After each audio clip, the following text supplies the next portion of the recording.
숙소도 밤마다 게스트끼리 파티를 하는 곳으로 잡았죠. 30대가 되기 전 솔로로 여자를 만날 수 있는 마지막 기회였으니까요. 그래서 밤마다 파티를 할 때면 꾸미지 않은 듯 꾸며서 꼭 끝에서 두 번째 자리에 앉았습니다. 너무 가운데 앉으면 다른 사람과 둘이서 이야기하기엔 너무 시선이 쏠리고 또 너무 끝에 앉으면 사람들과 어울리기 어려우니까요. 그곳에서 저의 예비 신부를 처음 만났어요.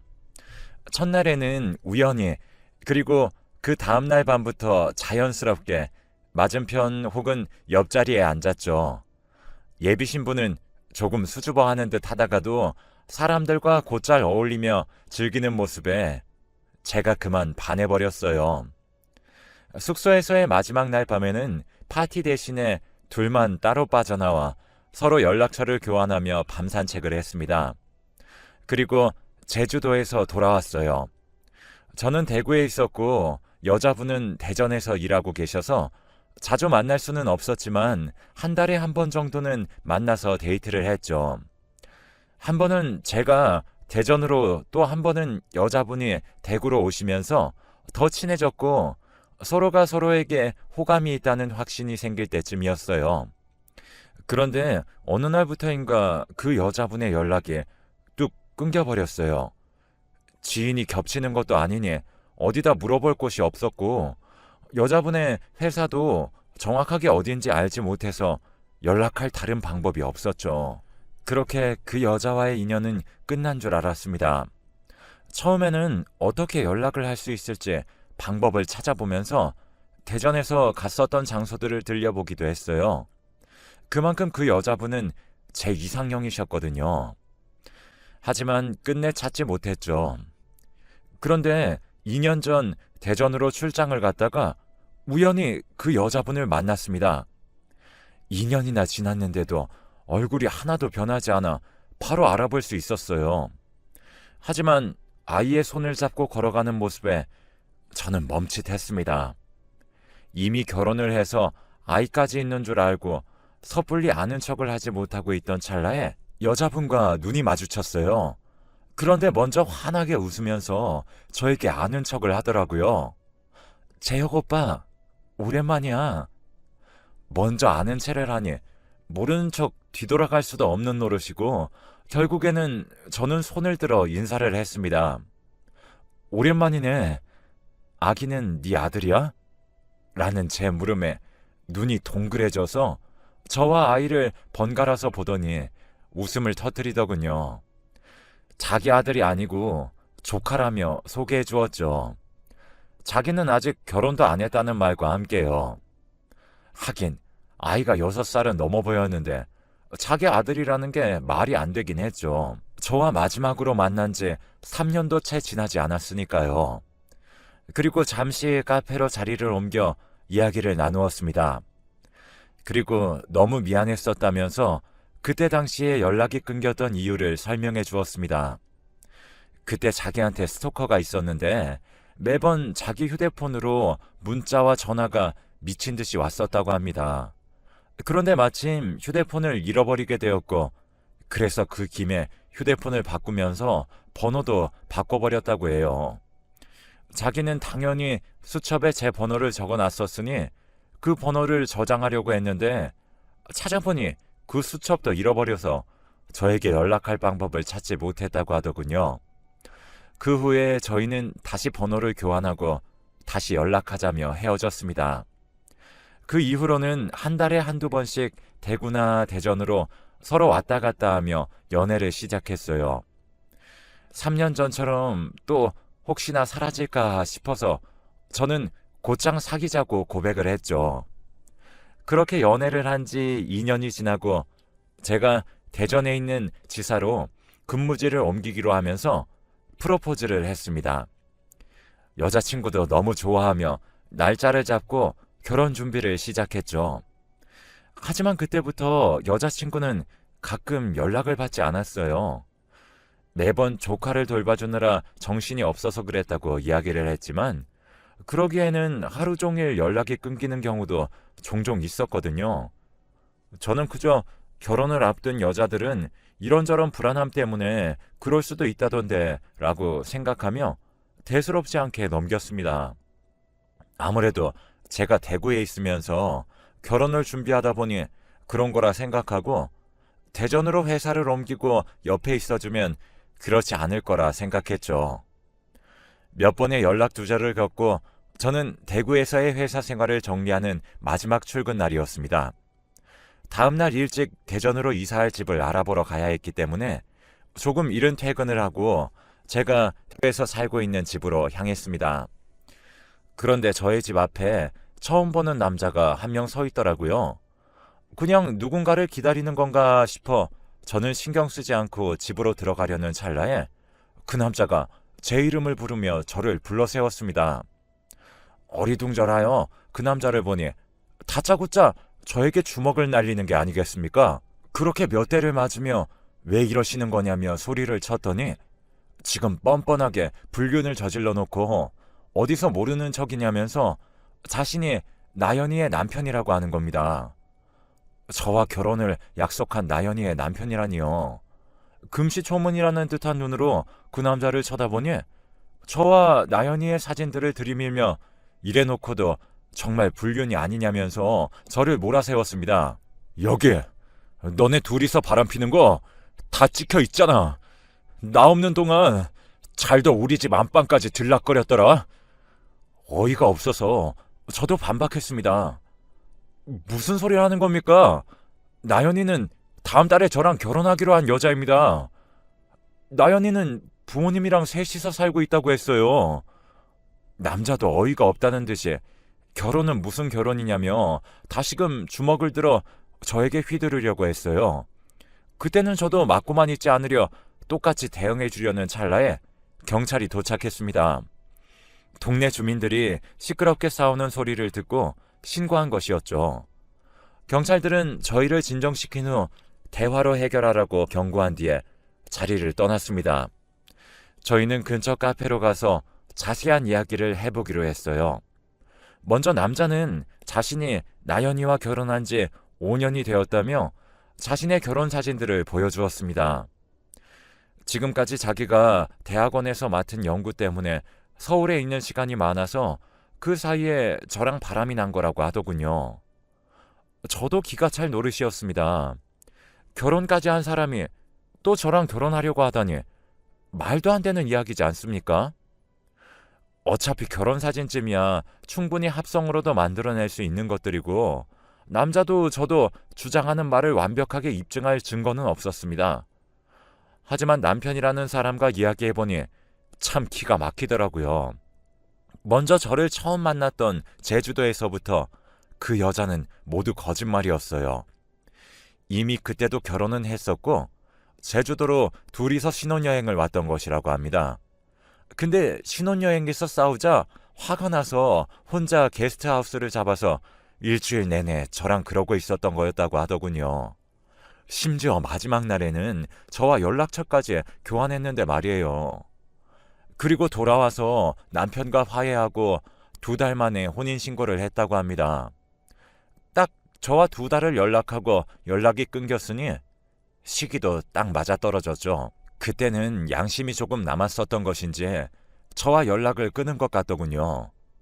그 후로 저와 다시 만났을 땐 자신은 대학원 때문에 금요일 저녁에 퇴근해서 서울로 올라가 주말 내내 집에 내려오지 않았고 평일에는 금요일에 일찍 퇴근하기 위해 매번 늦게까지 일을 하고 퇴근했다고 합니다. 자기가 신경을 많이 쓰지 않는 것 같으니 편하게 바람을 핀 것 같다며 당신도 속은 거라며 말하더군요. 너무 말도 안 되는 이야기이기에 차마 그 남자의 말을 다 믿을 수가 없었습니다. 왜냐면 평소에도 스토커가 자꾸 자기가 남편이라고 거짓말하면서 자기 주위의 남자들에게 협박하고 다닌다는 말을 들은 적이 있었거든요. 제가 계속 자신의 말을 의심하는 듯 보이자 남편이라는 사람은 함께 대전으로 가서 확인해 보자며 당당하게 말했습니다. 마침 저도 일찍 퇴근했었고 그 남편도 연차를 내고 찾아와서 대전으로 가면 딱 나연이의 퇴근 시간이었어요. 저도 찝찝함을 털어버리고 싶어서 그 남자의 말에 흔쾌히 알겠다고 하고 대전으로 갔습니다. 대전에 도착하니 딱 퇴근 시간과 맞물려서 회사 앞은 사람들이 잔뜩 모여 있더라고요. 기다리는 동안 초조해져서 담배를 얼마나 피운 건지도 모르겠습니다. 지나가는 사람들은 지독한 담배 냄새에 눈살을 찌푸리면서 저희를 보고 갔지만 저는 그걸 신경 쓸 정신이 아니었어요. 퇴근 시간이 다가오고 나연이가 회사에서 나오자마자 저희 둘은 그 앞을 막았습니다. 저희 두 사람이 함께 있는 것을 보고 나연이는 당황한 기색이 역력했죠. 가장 먼저 입을 뗀 것은 남편이라는 사람이었습니다. 왜? 당황스러워? 어디서 결혼도 안 한 척 남자를 만나고 다녀? 내가 아무리 바빠도 그렇지 그것도 모를 줄 알았어? 남편의 호통에 주위 사람들의 시선이 집중되었죠. 그 여자는 큰 소리가 나니 그제서야 울며 빌며 아니라며 집에 가서 이야기하자고 빌더군요. 이번엔 제가 막아서고 이야기했습니다. 그럼 유부녀가 나랑 결혼까지 하려고 한 건 뭐야? 가긴 어디 가? 여기서 이야기해. 그때부터 주위 사람들이 가던 길을 멈추고 저희를 구경하는 것이 느껴졌어요. 이미 대전까지 회사를 옮기기로 다 결정했는데 여기서 가장 억울한 것은 저였으니까요.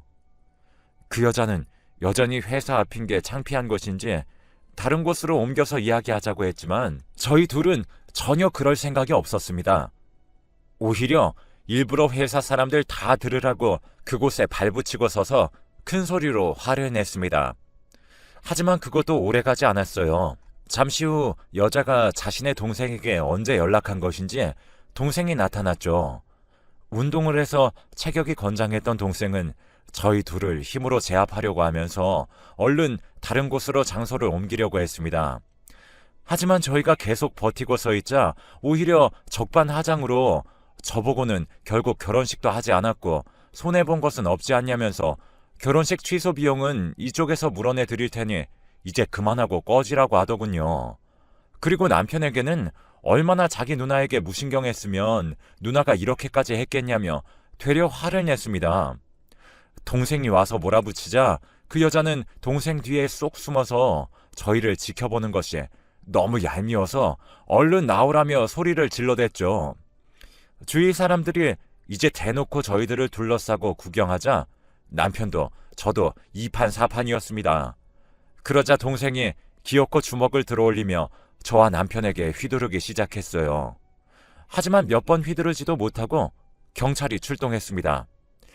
아마 저희가 언성을 높이며 분위기가 험악해지자 구경하던 사람들이 신고를 한 것이었겠죠. 경찰이 와서 상황을 중재하고 이번에는 경찰서로 가서 나머지 이야기를 나누기로 했습니다. 동생이 주먹을 저희에게 휘둘렀으니 당연히 그에 대한 조치도 취해야 하고요. 하지만 경찰서에 가서도 동생은 적반하장이었습니다. 자신은 누나를 보호하려고 어쩔 수 없이 정당방위를 한 것이라고 하더라고요.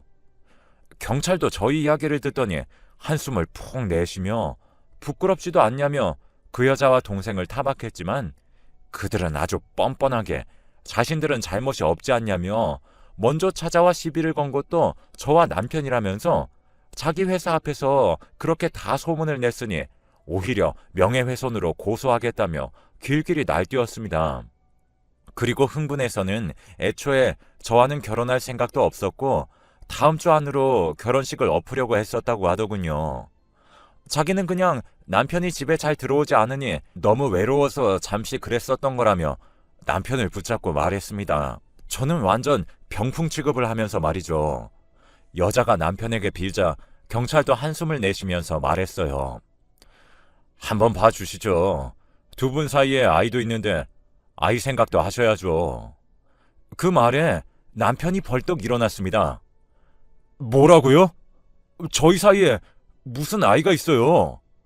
그러자 경찰이 당황하며 무슨 소리냐며 지금 7살 된 아이가 하나 있다고 나온다고 왜 모르시냐며 반문했죠. 그 여자는 남편에게 찰싹 달라붙어 있다가 아이 이야기에 슬금슬금 남편에게서 멀어지기 시작했습니다. 남편이라는 사람이 이게 대체 무슨 말이냐는 듯이 여자를 쳐다보자 여자는 방금 전까지의 당당한 태도는 버리고 고개를 푹 숙이고선 들지 못했어요. 그러자 제 기억을 스쳐 지나가는 아이가 한 명 있었습니다. 바로 자신의 조카라고 소개했던 그 아이가 딱 7살쯤으로 보였거든요. 남편도 저와 똑같이 떠올렸는지 여자에게 무서울 기세로 다가서며 말했습니다. 당신 조카라던 애가 당신 애야? 말해봐! 그러자 동생이 또다시 눈알을 막아서며 남편을 힘으로 제압하려고 했습니다. 하지만 그것마저 경찰들에게 막혔어요. 경찰서 안에 있던 사람들 모두가 혀를 끌끌 차며 어디 저런 뻔뻔한 여자가 있냐며 손가락질을 했습니다. 알고 보니 여자는 이미 20대에 결혼을 한 번 했다가 아이까지 낳고 이혼을 했었고, 아이는 아이 아빠 손에 길러지다가 사정이 생겨서 지금 남편과 결혼을 할 때쯤부터 친정에서 맡아서 키우고 있었다고 합니다. 그리고 결혼하고 혼인신고를 할 때까지는 일부러 자기 호적으로 안 옮기고 있다가 혼인신고 이후에 남편 몰래 호적에 올렸다고 합니다. 그 남편도 사기 결혼을 당한 거죠.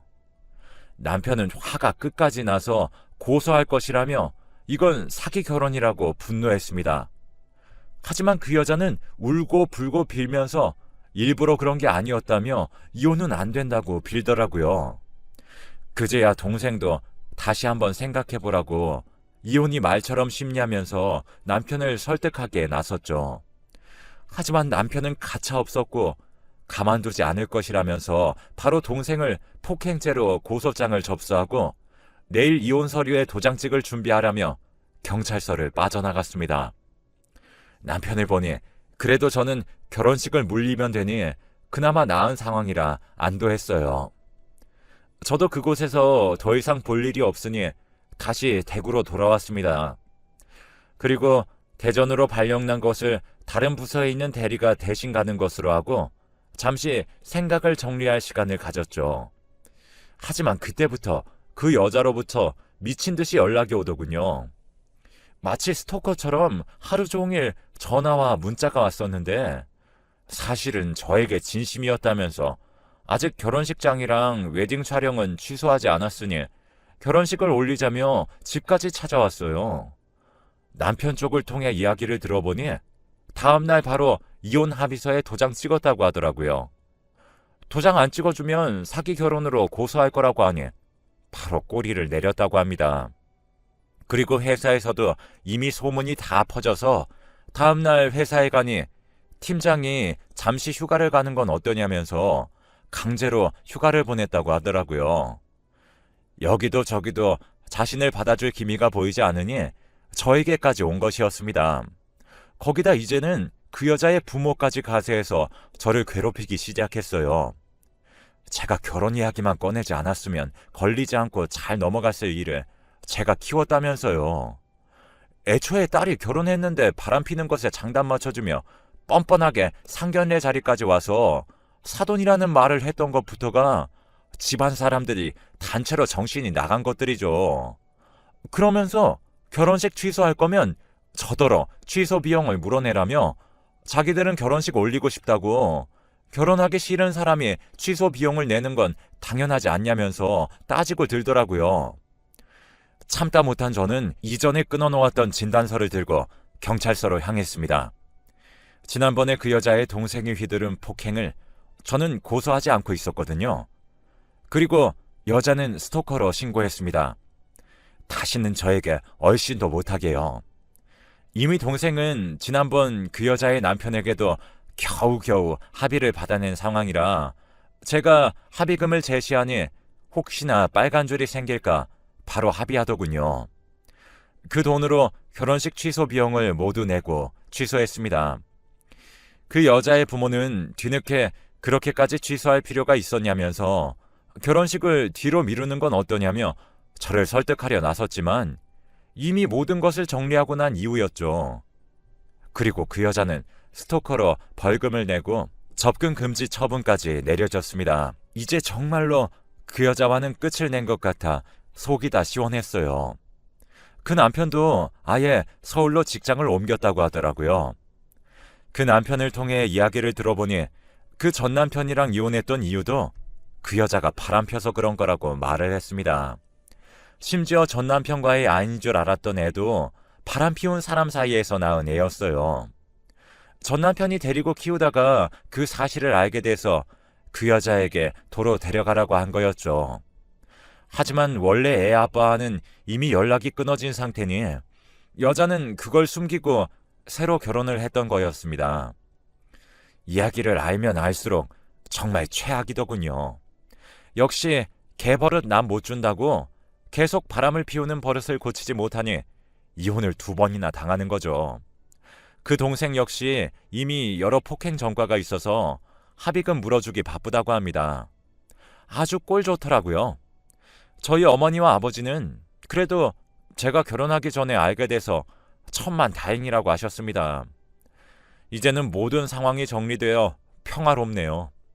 제가 결혼한다는 소식에 저에게 관심 있어 하던 여직원들도 결혼식을 깨졌다고 하니 하나둘씩 저에게 다시 관심을 보이기도 하고요. 그런 여자와 결혼까지 생각했었다는 게 너무 끔찍하지만 그래도 벗어나서 참 다행이라고 생각합니다. 여러분들도 결혼은 신중히 생각하시고 하세요. 이런 어이없는 일이 또 있을지는 모르겠지만요.